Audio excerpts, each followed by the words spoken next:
देश में हाहाकार मचा हुआ है। फेसबुक पर तो हल्ला मचा हुआ है कि इस देश के नेताओं को क्या हो गया है। अरे क्या हो गया है? आपने ही तो वोट दिया था, आपने ही तो चुना था इनको, आपने ही तो लोकसभा तक पहुंचाया था इनको, आपने ही तो विधानसभा तक पहुंचाया था इनको।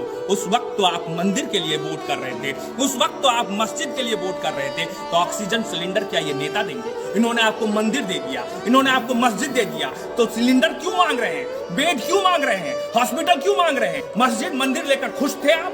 खुश रहिए, आपके अपने मर रहे हैं। इससे इन नेताओं को कोई फर्क नहीं पड़ता, क्योंकि इनके लिए बंगाल जीतना जरूरी है, इनके लिए केरल जीतना जरूरी है, इनके लिए तमिलनाडु जीतना जरूरी है, क्योंकि ये नेता सिर्फ सत्ता में बने रहने के लिए राजनीति करते हैं।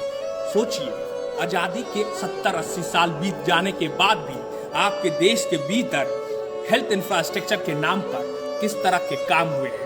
इस देश के भीतर आज की तारीख में रोजाना लगभग 2.25 लाख के करीब कोरोना के नए मरीज मिल रहे हैं, लेकिन इस देश के भीतर 125 के आबादी में 2.25 लाख बेड तक हॉस्पिटल में अवेलेबल नहीं है। ऑक्सीजन के नाम पर 2-1 सिलेंडर कस्बा या शहरों में दिखाई देते हैं। तो सोचिए कि इस देश में पिछले 70-80 सालों में जिनको चुनकर आपने लोकसभा में भेजा था, जिनको चुनकर आपने विधानसभा में भेजा था, उन्होंने क्या किया?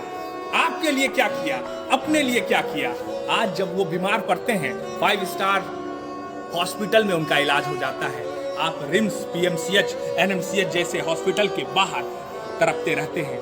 इनके तड़पते हुए चेहरों को देखकर आप भी आंसू बहा लेते हैं, फेसबुक पर लिख डालते हैं। लेकिन याद रखिए, आपने ही इन्हें चुना था, इसलिए ये वहां तक पहुंचे हैं। अभी आपके लिए ज्यादा जरूरी है, घर में रहिए, मास्क लगाइए, सैनिटाइज होइए, क्योंकि आपके लिए यहाँ कोई लड़ने वाला नहीं है, आपको यहाँ कोई बचाने वाला नहीं है।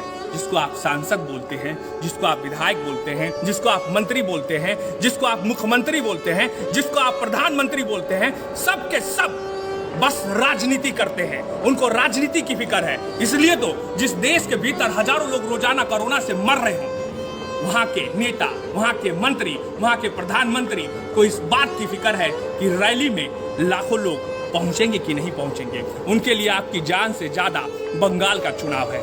तो इसलिए कह रहा हूं आपसे, गांठ बांध लीजिए कि आप खुद की रक्षा खुद कर सकते हैं, खुद को खुद से बचा सकते हैं। तो कोरोना से बचना है ना, तो घर में रहिएगा, घर में रहकर खुद को बचाइएगा, अपने परिवार को बचाइएगा। जब बच जाइएगा, इस महामारी के बाद जब सुबह होगी, वो सुनहरा सुबह, तो इन नेताओं से भी हिसाब ले लिया